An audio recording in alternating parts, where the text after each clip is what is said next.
the traditional Hollywood image of China through the old films was that it was a very resistant to outside intervention.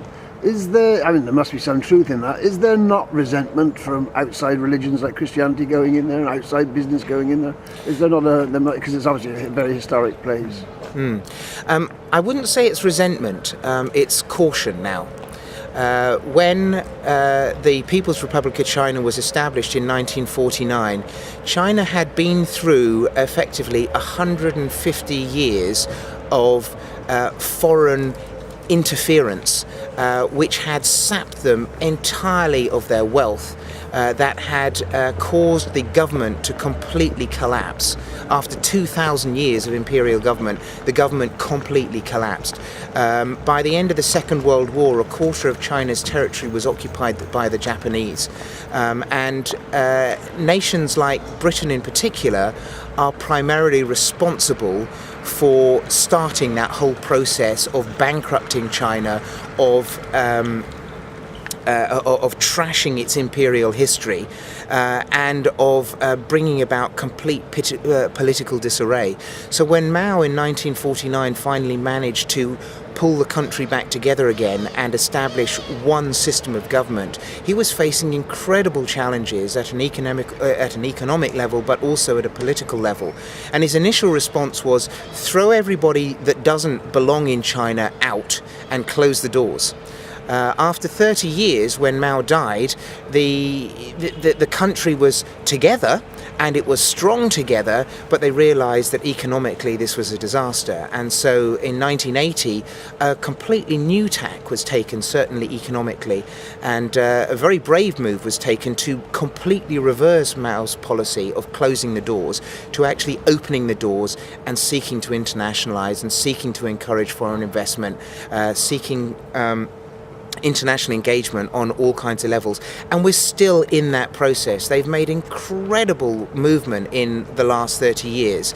And yet there is still a certain caution that we mustn't let the country be controlled, or the country's assets be controlled by foreigners, and so there are limits on how much of a Chinese company foreign investors can actually own, and this kind of thing. But this needs to be understood in the context of their historical experience over the last 200 years. And the Chinese take a long-term view of this. When the Chinese government make plans, they don't talk about until the next general election, this is what we're going to do in the next 3 years.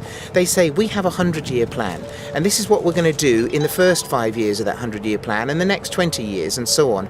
And so they definitely take a long-term view, and they are definitely open to the West, but they're taking it cautiously. Of course, they also are very much extending their influence in places like Africa, where, especially if there's any mineral resources, they're getting what the imperialists haven't already taken, which I think that's the view they're going to what's left. Yeah. But they're very keen to exert some influence in these places to secure, because obviously their demand for their need for minerals and resources is very great, and if they haven't got them, they've got to go out and find them. Absolutely. I mean, you have to look at the figures. 1 in 5 human beings on the planet is Chinese. The Chinese government is responsible for 20% of the world's population, and yet China comprises only 15% of the world's landmass, and a lot of that is inhospitable.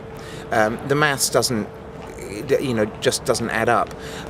Therefore, they have to be looking at securing their resources for their proportion of the world's population outside China as well as inside China.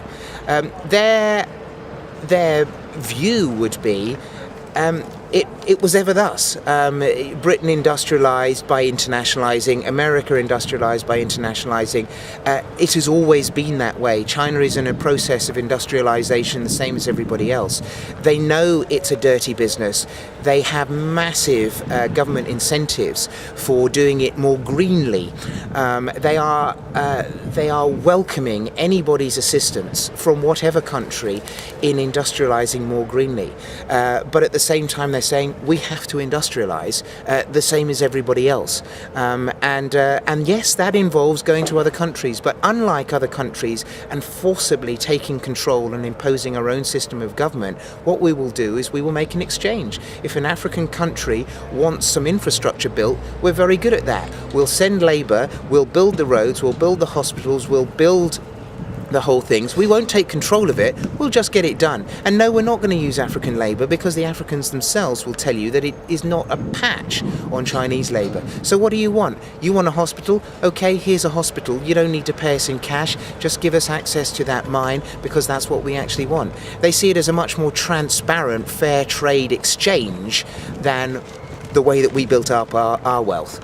Regards the little office which has been opened for Jersey in, in Beijing? In Hong Kong. Hong Kong. Has that got a potential, so a States member raised it one day, potential as being a tourist office for Jersey rather than a finance office? Obviously, that kind of a decision lies firstly with Jersey Finance and the rest secondly with the States. But my personal opinion is that's absolutely what it should be. My personal opinion is that you cannot grow the finance industry in China in isolation, because the Chinese don't work in isolation. Everything is connected to everything else in the Chinese mindset. I think an illustration of this is when the Chinese ambassador came over to Jersey in November last year, her first Secretary of Commerce, so this is a guy who is entirely focused on business development, Chinese business development in the UK, when he found out that 70 Jersey school kids were going to China, he personally, as a business secretary, turned up to welcome them, had a massive banner, arranged trips for them, arranged meals for them, and so on. Because as far as he's concerned, if Jersey is going to do business with China, then that involves schools, it involves tourism, it involves cows. These things cannot be separated one from the other. And it's only our way of thinking that says, oh well, if we want to grow finance, we need a lawyer or a merchant banker in China, and that will do the job. It won't. If people don't know where Jersey is, if people don't know what Jersey is, if you want to put it in personal terms, if people don't know who Jersey is, doesn't matter how good our offering is, we won't get the business. Do you think perhaps Jersey might benefit more by opening a China office here so that they could come and tell us how to do a few things? I think there could be enormous value in that. The approach that I have adopted now after 18 months of just trying to put the feelers out in Jersey and to try and see where the interest is in China is much more about we need to share information with each other. So tourism needs to share information with enterprise needs to share information with Jersey Finance, needs to share information with the Chief Minister's Department, and all of them need to be sharing information with the private sector, with individual businesses, and not just in finance. We have Jersey products that can be promoted. We have Jersey school kids that are learning Chinese. I've signed up 136 students of Chinese in the last 10 months. That's something that isn't widely known, and that's part of the story that ought to be being fed through the Jersey Finance in Hong Kong, office in Hong Kong. But likewise, at the same time, there ought to be some kind of conglomerate, if you like, of all of these different industries that are saying, look at all the different things that you can get if you come to Jersey. If you go to Bermuda, you get one or two things. You won't get the whole package. If you come to Jersey, you have a real broad diversity of skills. And, by the way, we're the #1 offshore finance centre. Did you happen to know that? That's a compelling story.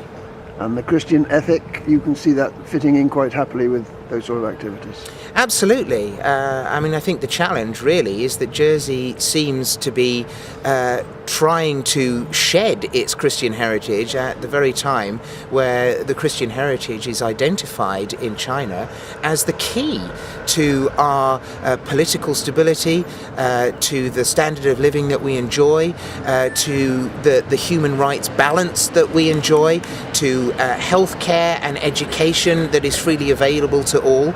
And it's not just Christians that have come to that conclusion. The chief editor of The Economist magazine, John Micklethwaite, has written a book called God is Back, and he's actually tracing around the world the the hand-in-hand growth of economic prosperity in developing economies, China being right at the forefront of that, alongside the growth of Christianity in those countries. And I think that raises some questions that we ought to consider seriously as we debate our own sorry financial state. I think we better end there. That's most interesting. Thank you much indeed. You're welcome. Thank you.